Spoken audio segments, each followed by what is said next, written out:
How's Xavier Kelly looking? He's getting better. He's getting better. He's almost 100%. He's getting better.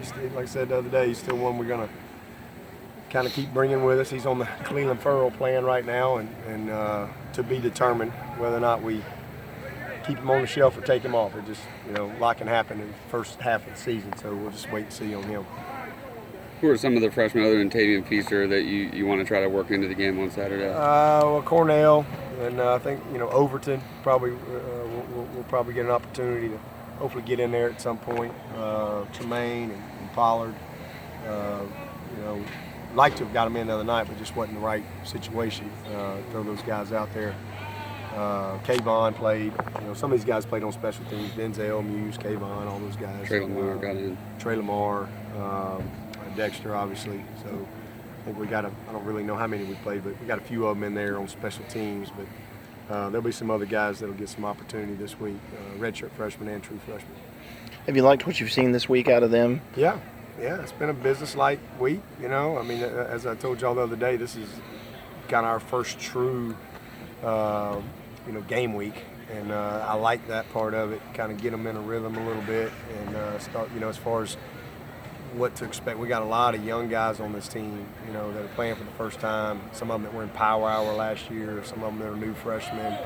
Some of them that were on scout team. So, we got a lot of guys that are kind of learning how we do things on a daily basis from a game prep standpoint. But it's been good. Been a good week. And, again, real business-like and eyes on the target, man.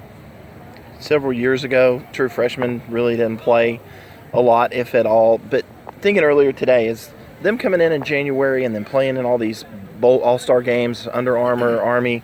Does that help prepare them, get them here in the spring for being able to compete right away?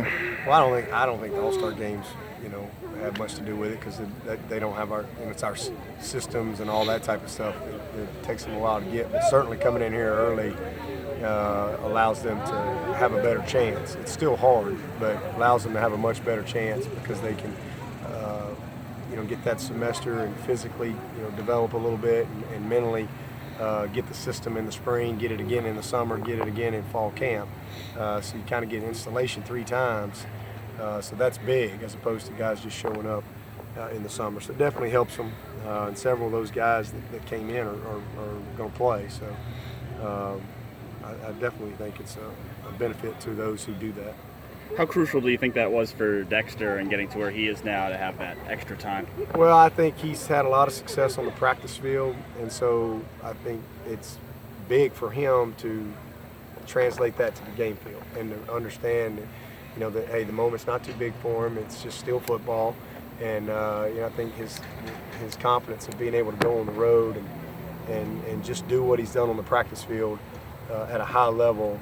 Against a team he knows nothing about, like you have the familiarity on the practice field and have the same type of success.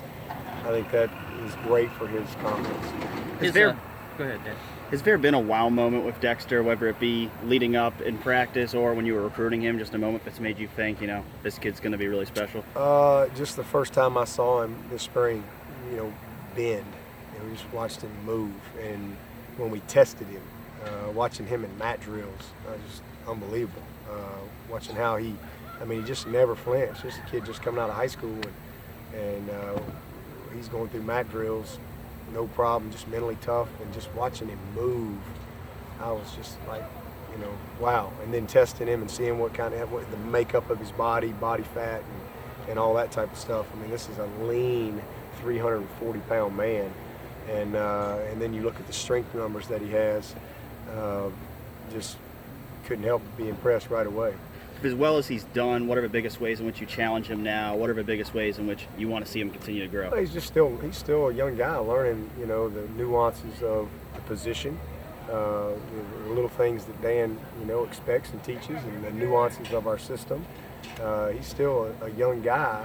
He physically looks like an old, mature guy, but mentally he's still young, still can get fundamentally poor at times and play too high and things like that. But learning how to study the opponent, learning the tendencies of the opponent, how to anticipate things, the tips and things, keys that that you can pick up from film study, really learning how to do that and buying into that part of it so that he can take his game to an even better level. So that's just all part of the process that he's going through.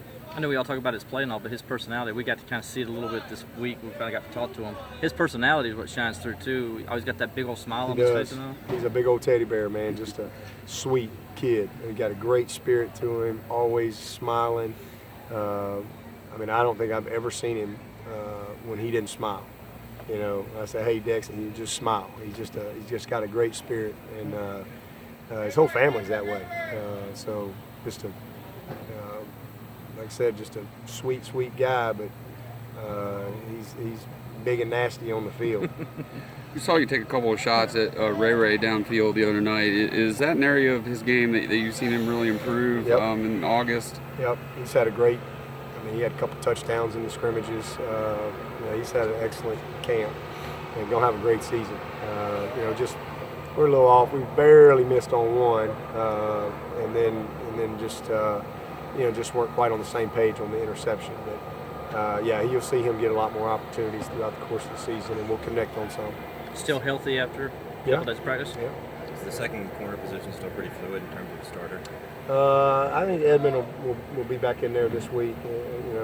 That's what I anticipate. We'll finalize everything in the morning, but really, like as I said last week, he really gives us a lot more options because things that we can do with Ryan Carter, and Mark is going to play just as much as well. But Edmund earned that spot, and he didn't do anything to lose the job. But he's finally back now, and he's had an excellent week of practice. So we'll finalize it tomorrow, but wouldn't be surprised to see him start it off. But again, you're going to see all those guys play. Kickoff coverage was obviously an area of emphasis during the offseason. Other than you had I think 3 returns for 42 yards the other night, but 14-yard average. Right.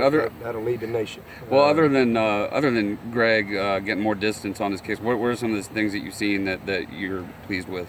I was pleased with. We had a lot of good things that we've been working on and teaching that we could, now that we've got some tape that we could coach off of, and very, very pleased with just overall what we got done. Like I said, we had 14 yards. It had, Ben missed a tackle one time. Dorian got blocked in the back.